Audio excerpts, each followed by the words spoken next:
देखिए, film basically इसको कहा जाए अगर एक लाइन में तो ये लव स्टोरी है। मगर सिर्फ़ लव स्टोरी नहीं है, इसमें बहुत मैसेजेज़ भी हैं और एंटरटेनमेंट के साथ हमने कुछ मैसेज देने की कोशिश की है इसमें। जैसे एक बहुत प्रचलन है हमारे झारखंड का कि पेड़ को हम सुरक्षित करते हैं और उसमें एक रिबन बाँधते हैं और रिबन बाँध के हम एश्योर करते हैं कि यह पेड़ की सुरक्षा हम करेंगे और हम इसको डिस्ट्रॉय नहीं होने देंगे। तो सेव द ट्री हमारा एक कैंपेन है। बेसिकली हम लोग सेव द ट्री कैंपेन शुरू किए हैं और हम लोग स्टार्ट फ्रॉम द बिगिनिंग हमने इस चीज़ को ज़्यादा ध्यान दिया है। और एंटरटेनमेंट के लिए आप कह सकते हैं कि ये फिल्म लगभग 2 घंटे की फिल्म है और फिल्म का एक छोटा सा आपको बता दूं उसकी कहानी क्या है। कहानी में एक पढ़ा लिखा लड़का जो शहर में रहता है, वहाँ अच्छी जॉब करता है, मगर वो अंदर से कहीं न कहीं उससे संतुष्ट नहीं है, उस जॉब से, शहर से। वो चाहता है कि हम गाँव में जाएँ और गाँव में कुछ ऐसा करें ताकि वहाँ के लोगों को फ़ायदा हो। तो उसने अपनी पढ़ाई का इस्तेमाल गाँव में आके किया। फ़ादर हैं, उसके मदर हैं, as a well to do गाँव में खेती वगैरह सब अच्छी है। और यहाँ आके वो एक बिज़नेस शुरू करता है और वो बिज़नेस में अच्छा खासा सक्सेस हो जाता है और सक्सेस होने के बाद दूसरे शहरों से दूसरी जगहों में उसकी चीज़ें सप्लाई होने लगती है और ही बिकम्स अ वेरी सक्सेस। उसके फादर मदर सब लोग खुश भी हैं और सबसे ज़्यादा खुश कौन है? जो गांव के इसके स्कूल के टाइम के दोस्त, जो आज वो भी बड़े हो चुके हैं। एक प्रॉब्लम हमारे हीरो को आती है। प्रॉब्लम ये आती है कि सब कुछ होने के बावजूद उसके पास उसकी ड्रीम गर्ल नहीं मिल रही है। अब वो ड्रीम गर्ल कैसे मिलेगी? तो वो भोलेनाथ का बहुत बड़ा भक्त होता है और भोलेनाथ के पास जाके और उनसे शिकायत करता है कि यार क्या भगवान आप कह रहे हो, सारे लोगों की शादी हो गई, हमारे दोस्तों की सबकी गर्लफ्रेंड हो गई। तो भोलेनाथ अक्सर वो जाता रहता था। तो भोलेनाथ ने कुछ इंडिकेशन दिया जो वहाँ के पंडित को पता चला कि हाँ यार इसकी तो मनोकामना भोलेनाथ पूरा कर सकते हैं, कर रहे हैं। तो उसने बताया कि तुम्हारी मनोकामना पूरी हो जाएगी अब। और वो एंजॉय करता है, लड़कों में गाना वाना गाता है और सबको कहता है मेरी तमन्ना पूरी हो गई, भगवान मेरी बात सुन ली है, ये वगैरह। ये उसके इमीडिएटली बाद एक शहर से लड़की आती है और शहर से अपने एक रिसर्च के लिए उस गांव को क्रॉस करती है और गांव को क्रॉस करते समय एक बहुत बड़ा हादसा होता है। वो अपनी माँ के साथ है, अपने ड्राइवर के साथ है और उस हादसे में ये लोग फंस जाते हैं। वहाँ पे हमारा हीरो आता है, उन लोगों को बचा के अपने घर ले जाता है और घर में अपने माँ बाप से मिलवाता है और उसके बाद ये होता है कि हाँ अब लोग रात भर तो यहाँ ही रहेंगे। बट नेक्स्ट डे पता चलता है कि कनेक्टिंग रोड जो है वो ख़राब हो चुका है। कनेक्टिंग रोड अब वो गाड़ी वगैरह जा नहीं सकती है। तो अब इनको 10-15-20 दिन वहीं रहना है गांव में। अब उस गांव में जो इनकी लव स्टोरी डेवलप होती है, हमारी कहानी उसी पर है। उसी के साथ साथ हम लोग मैसेज भी देने की कोशिश किए हैं। इसमें सोनू निगम ने भी एक बहुत अच्छा गाना गाया है, पलक मुछाल ने भी गाया है, काफ़ी अच्छे लोगों ने गाया है। तो ये है उसकी हमारी फिल्म का। झारखंड का क्या कनेक्शन है? झारखंड की ही कहानी है, ये कनेक्शन यही है इसकी, झारखंड की कहानी है। झारखंड में बहुत इम्पोर्टेंट लोकेशंस पे हम लोगों ने शूट किया है। जैसे बड़का गांव में हमारा काफ़ी बड़ा लोकेशन, काफ़ी ज़्यादा हमने काम बड़का गांव, और वहाँ पे एक मधुरी पहाड़ी है जहाँ पे एक हाँ वो शंकर भगवान का मूर्ति है वहाँ पे। तो वहीं ये हमेशा जाता है, महोदी पहाड़, तो वहीं जाता है। और उसके बाद हम लोगों ने एक तमासीन यहाँ पे जगह है, वहाँ पे हम लोगों ने काफ़ी टफ लोकेशन था। मैं पहले डर रहा था कि हम अपने प्रोड्यूसर को बोलूँगा कि ये लोकेशन में करना है तो शायद वो कहें कि नहीं ये पॉसिबल नहीं है, क्योंकि लगभग 350-400 सीढ़ी नीचे, 700 सीढ़ी नीचे जाके हमें शूट करना था। वहाँ झरना है, शायद आप लोग गए भी होंगे। वो तो झरना बहुत वो जगह पे हमने बहुत ही अच्छा शूटिंग, और ये क्रेडिट गोज टू हमारे प्रोड्यूसर्स आनंद जी, विनय जी, शंभू जी एंड उमेश जी। इन लोगों ने बहुत सपोर्ट किया हम सब लोगों को। ये गाने का शूट वूट भी यहीं हुआ है या स्टूडियो वगैरह में या बाहर कहीं करा? हाँ, गाना और सीन सारा कुछ हम लगभग 95 मोर देन 95% शूटिंग हमने यहीं की है। खाली एक गाना जो है हमें सेट लगाना था, बहुत ही ह्यूज सेट लगाना था, तो वो हमने वो गाना बॉम्बे में किया। अदरवाइज सब कुछ शूट वगैरह यहीं लोकेशन पे किया। तो सब्सिडी वगैरह का कैसा लग रहा है और लोगों को कितना पसंद आएगा ये आपकी ये फिल्म? सबसे पहले तो जोहार आप सबको, और झारखंड आके बहुत अच्छा लगा, यहाँ पे शूटिंग करके बहुत अच्छा लगा। जैसा कि हम बात कर रहे हैं कि फ़िल्म का नाम है आ भी जाओ पिया, और ये झारखंड बेस्ड फिल्म है। झारखंड में पूरी फिल्म शूट की गई है, और देखा जाए तो मेरा पहला एक्सपीरियंस है कि मैं किसी प्रॉपर गांव में रियल लोकेशन में आके मैंने शूट की।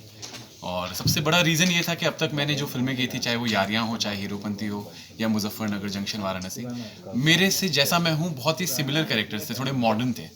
बट ये जो लड़का है ये झारखंड का ही नागरिक है, यहाँ का स्थायी रूप से यहीं का पला बड़ा है, और सिर्फ पढ़ाई करने के लिए बाहर जाता है। तो मेरे लिए इस तरह का किरदार प्ले करना बहुत चैलेंजिंग था, क्योंकि यहाँ पे जो भाषा में एक सरलता है, एक मिठास है, एक लहजा है, उस पर मैंने वर्कशॉप पे काफ़ी काम किया। और साथ ही सबसे बड़ी एक्साइटिंग चीज़ ये थी कि जब मैं बचपन में जब सुनता था झारखंड के बारे में, या जब मैंने बड़ा हो रहा था, तो इस तरह की चीज़ें सुनता था कि यहाँ बड़े सारे नक्सलाइट होते हैं, बड़ी डेंजरस जगह है, लोग उठा लिए जाते हैं। लेकिन जैसे जैसे मैं सेंसिबल होता गया, मेरी टीन एज में आना शुरू हुआ, तो कुछ मैजिकल चीज़ें सुनाई देने को मिली झारखंड के बारे में, चाहे वो यहाँ के खनिज पदार्थ हैं, चाहे वो यहाँ की लोकेशंस हैं। तो बहुत एक्साइटिंग लगता था जब कभी यूट्यूब पे गए, कहीं छोटी मोटी जगह पे कहीं हिडन कुछ सुनने को मिलता, अरे ये झारखंड है, बिलीव नहीं होता था। लेकिन उतने बड़े लेवल पे कहीं एक्सपोजर मैं नहीं देख पाया था, शायद मुझ तक नहीं पहुँच पाई इन्फॉर्मेशन, या इन्फॉर्मेशन शायद इतनी बाहर गई नहीं थी झारखंड से कि हम लोगों को मुंबई तक या दिल्ली तक इतनी बड़े लेवल पे पता चले। और फाइनली जब मेरे पास ये स्क्रिप्ट आई, विनय जी, भूषण जी, आनंद जी, उमेश भाई ने जब बताया कि इस तरह की हम एक फ़िल्म बना रहे हैं जो कि इन्होंने ही लिखी है, और डायरेक्टर सर ने जब मुझे नरेट किया, तो मेरे लिए बहुत चैलेंजिंग था कि यार मैं सीधा साधा लगूंगा, कहाँ मुझे फॉरेनर जैसा लुक आता है मेरा, और कहाँ मैं एकदम गांव का देसी लड़का दिखूंगा जो एक सरल, सिंपल, समझदार और बहुत ही शांत किस्म का लड़का है, जो अपने शहर के लिए बहुत कुछ करना चाहता है। भले ही उसका दिल जो है वो पढ़ाई करने के लिए अपने दिमाग से जो है बाहर जाता है, लेकिन उसका दिल कहीं ना कहीं झारखंड में ही बसा है।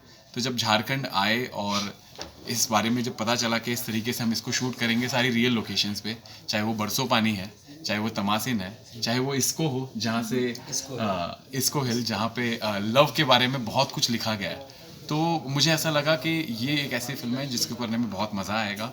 और यहाँ की जो सबसे ख़ास बात मुझे लगी वो ये लगी कि झारखंड के लोग ना दिल से बात करते हैं, दिल से सोचते हैं, और दिल से ही सब कुछ करते हैं। चाहे वो पर्यावरण को बचाने की बात है, ये बहुत ही ऐसी इम्पॉर्टेंट चीज़ है जो पूरे भारत में, पूरे विश्व में जानी चाहिए कि बोलते हैं ना एक रिस्पॉन्सिबिलिटी के साथ काम करना। एक तो होता है हर जगह सब बोल रहे हैं सेव द ट्री, लेकिन यहाँ के लोग बोलते हैं कि नहीं, सिर्फ बोलने से काम नहीं होएगा। उसको उन्होंने जब वो धागे से बांध दिया, जैसे एक बहन अपने भाई के कलाई में राखी बांध के ये प्रण दिलवाती है कि भाई अब मेरी रक्षा की जिम्मेदारी तुम्हारी है, वो चीज़ जब यहाँ के लोगों ने उसको एक बोलते हैं ना एक एश्योरिटी दे दी कि नहीं भाई अब ये पेड़ कोई काट नहीं सकता, भले ही हम कट जाए, लेकिन हम आँच नहीं आने देंगे हमारे पेड़ों को। तो ये एक ऐसी चीज़ है जो मुझे लगा कि ये पूरे देश को पता चलनी चाहिए, पूरे विश्व को पता चलनी चाहिए, ये सिर्फ झारखंड तक नहीं सीमित रहनी चाहिए। And at the same time when we work with the local artist, जो यहाँ के लोकल टैलेंट है, तो मुझे लगा कि यार इतने टैलेंटेड लोग क्यों नहीं आगे आ पा रहे हैं। तो मैंने उनसे पूछा भी ड्यूरिंग द शूट, जो मेरे दोस्त बने हैं फिल्म में वो सब झारखंड के हैं। जब उनसे पूछा गया कि क्यों आप लोग आगे नहीं बढ़ पा रहे हैं, तो उन्होंने बोला हमारे पास नॉलेज नहीं है सर, हमें नहीं पता है कि वहाँ तक कैसे पहुँचना है या बॉलीवुड तक कैसे पहुँचना है। तो मैंने कहा आप ऐसा कुछ कर दो कि बॉलीवुड यहाँ आ जाए, आप लोगों के पास एक फिल्म सिटी यहाँ अगर हो जाए, एक दो अच्छे एक्टिंग इंस्टीट्यूट यहाँ आ जाए, तो मुझे लगता है इतने टैलेंटेड लोग हैं कि बॉलीवुड को यहाँ आना पड़ जाएगा, मुंबई को यहाँ आना पड़ जाएगा, इन्हें बॉम्बे जाके स्ट्रगल करने की ज़रूरत नहीं है इतने महंगे शहर में। They will come here and they will work with them, क्योंकि वो प्लेटफॉर्म की कमी है जो मुझे लगा कि शायद वो बहुत जल्दी होनी चाहिए पूरी, यहाँ एक फिल्म सिटी आ जाए और इतनी प्यारी जो लोकेशंस है वहाँ पे जाने के लिए जो रास्ते हैं, जो हमारे प्रोड्यूसर्स की मैं मतलब दाद देता हूँ कि उन्होंने कैसे करके हमको वहाँ तक पहुँचाया और उस लोकेशन को मुहैया कराया और हमने वहाँ शूट किया। बट अगर वो रास्ते थोड़े और सरल बन जाएँ, थोड़े और ईजी बन जाएँ, जहाँ वैनिटीज़ आ पाएँ या जहाँ पे हर तरीके की जो फैसिलिटीज़ हैं जो हमको तो मिली थी, बट एक आम प्रोड्यूसर जो मुंबई से आएगा शायद उसके लिए पॉसिबल नहीं होगा। तो ये चीज़ें अगर हो जाए तो सोने पे सुहागा हो जाएगा। मिस्टर देव, आपके डायरेक्टर, मूवी फिल्म के डायरेक्टर साहब ने एक बात बताई कि जी। फिल्म में हाँ।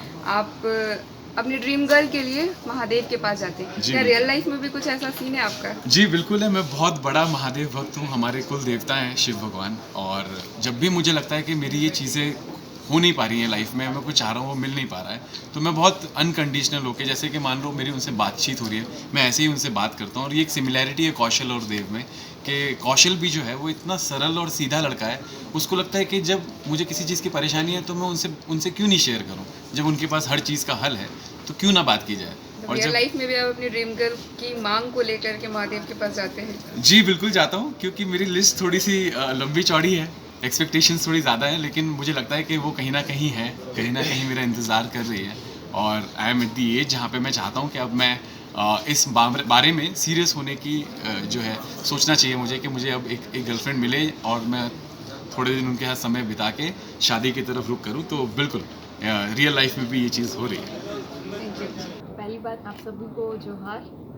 और जहाँ हमारी मूवी शूट हुई है झारखंड, मैं फ़र्स्ट टाइम आई थी झारखंड में शूटिंग के लिए, और मुझे बहुत अच्छा लगा। यहाँ का वातावरण और इन्वायरमेंट बहुत ही ग्रीनरी है, नेचर बहुत अच्छा है, लोगों ने यहाँ पे कंजर्व करके रखा है ग्रीनरी। तो मुझे बहुत अच्छा लगा कि लोग अभी भी यहाँ पे मतलब पेड़ पौधे लगा रहे हैं, उनको बचा के रख रहे हैं। तो ये चीज़ मुझे बहुत अच्छी लगी। और फिर हमारे गाने जहाँ शूट हुए हैं, जो लोकेशंस हैं, आई थिंक लोगों ने वहाँ डिस्कवर नहीं किया है ज़्यादा, लेकिन बहुत ही प्यारे जगह हैं, जैसे कि बरसों पानी, जहाँ ताली बजाते ही पानी देते हैं, और झुमरी तलैया, तमा सीन, इसको सूर्य कुंड, जहाँ से खौलता हुआ पानी आता है। अगर आप कच्चा चावल डालेंगे तो आपके लैंग्वेज में भात निकल के बनता है बन के निकलता है 2 मिनट में होगी।